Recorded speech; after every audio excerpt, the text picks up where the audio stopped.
31 जुलाई 2025 को दिल्ली की सड़कों पर जो तस्वीरें दिखाई पड़ी उसने देश की आत्मा को झकझोर के रख दिया, क्योंकि वो शिक्षक जो लाखों बच्चों को अंधेरे से निकालकर सफलता की रोशनी तक पहुंचाते थे, वो अपने बच्चों के हक की लड़ाई के लिए सड़कों पर उतरे तो लाठियां मिली, हिरासत मिली और पुलिस की बदजुबानी सुनने को मिली। तमाम teacher, Neetu ma'am, Sanjeev sir, अभिनय शर्मा, उनकी जो तस्वीरें आई वो परेशान करने वाली थी।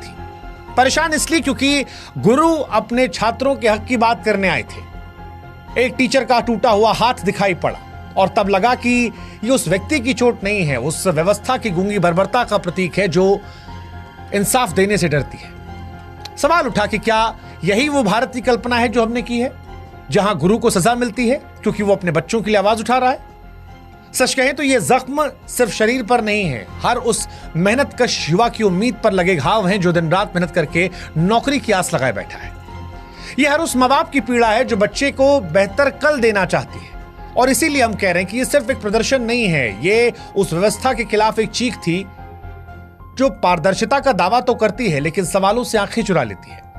जब गुरु और शिष्य दोनों सड़कों पर हों और उनके हिस्से में लाठी आए तो साहब सिर्फ सवाल परीक्षा का नहीं रहता है, फिर सवाल पूरे सिस्टम से उठता है कि कैसा देश है, कैसा लोकतांत्रिक देश है जहां पर न्याय मांगना गुनाह है।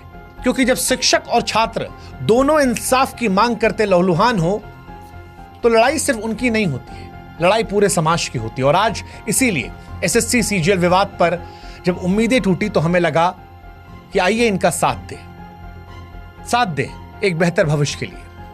एसएससी सीजीएल का विवाद क्या है वो आपको समझाते हैं। दरअसल एसएससी यानी स्टाफ सिलेक्शन कमीशन की सीजीएल परीक्षा हर साल करोड़ों युवाओं के लिए सरकारी नौकरी की उम्मीद लेकर आती है। करीब 3 करोड़ से ज्यादा अभ्यर्थी इस परीक्षा में हिस्सा लेते हैं। अपने और अपने परिवार के बेहतर भविष्य की कल्पना लिए दिन रात वो मेहनत करते हैं। लेकिन हाल के वर्षों में ये परीक्षा नौकरियों का जरिया कम, विवादों केंद्र ज्यादा बनी है। 2024 की टायर 1 रिजल्ट ने इस पर शक की सुई और तेज की।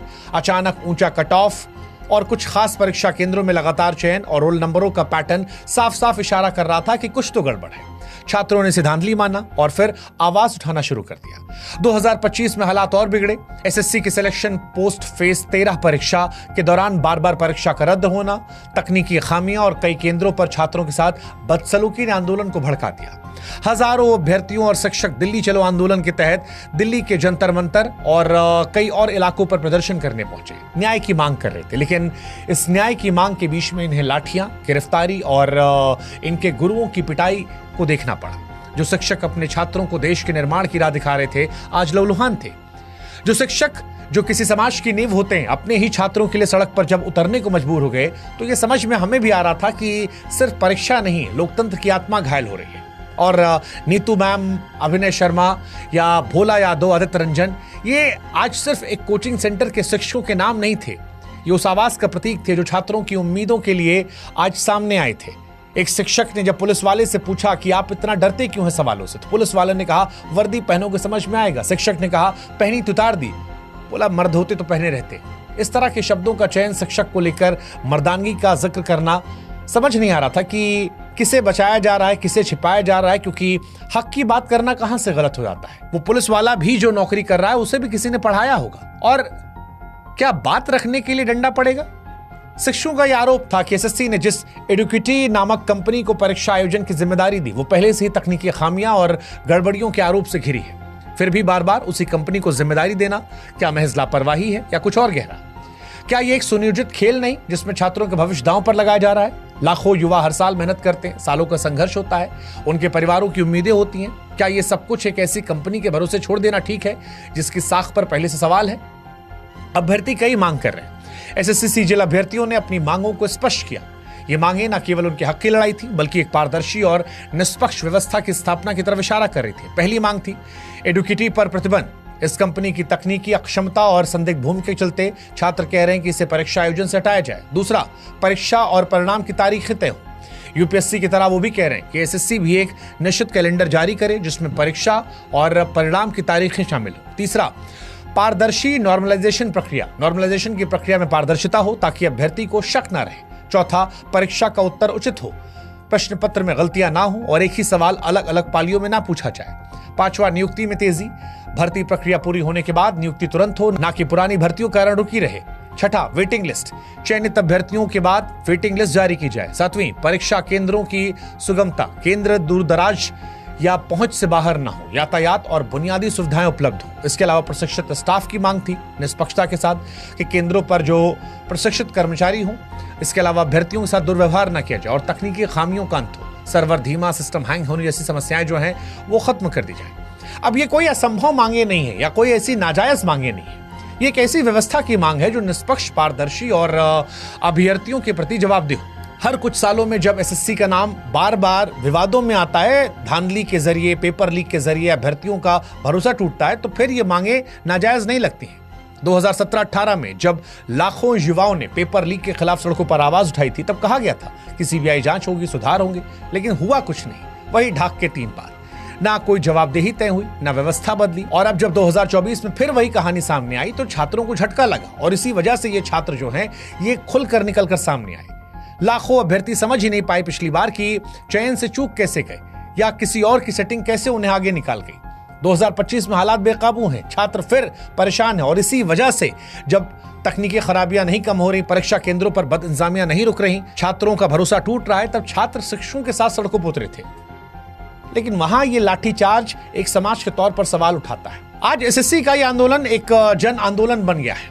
अब सवाल उठ रहा है कि क्या इसे सुना जाएगा, समझा जाएगा, या जो आज तस्वीर दिखाई गई वही रवैया आगे रहेगा। हालांकि ये पहला मौका नहीं है। बीते कुछ सालों में, चाहे वो रेलवे रिफॉर्म की बात की जाए, शिक्षक भर्ती की बात की जाए, तमाम ऐसे संगठन हैं जो अपनी मांगों को लेकर सड़कों पर उतरते हैं और जब भी वो उतरते हैं तो उनकी मांगों को ऐसा लगता है कि अनसुना कर दिया जाता है।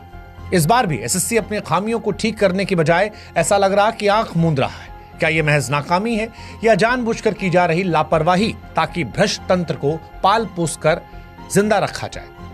अभ्यर्थी अब सिर्फ परीक्षा नहीं, जवाबदेही की मांग कर रहे हैं। उनका साफ कहना है कि जब तक एसएससी के शीर्ष अधिकारियों को जवाबदेह नहीं ठहराया जाएगा, तब तक ऐसी कंपनियों से पल्ला नहीं छुड़ाया जा सकता जिनकी साख संदिग्ध है। तब तक ये सिलसिला चलता रहेगा।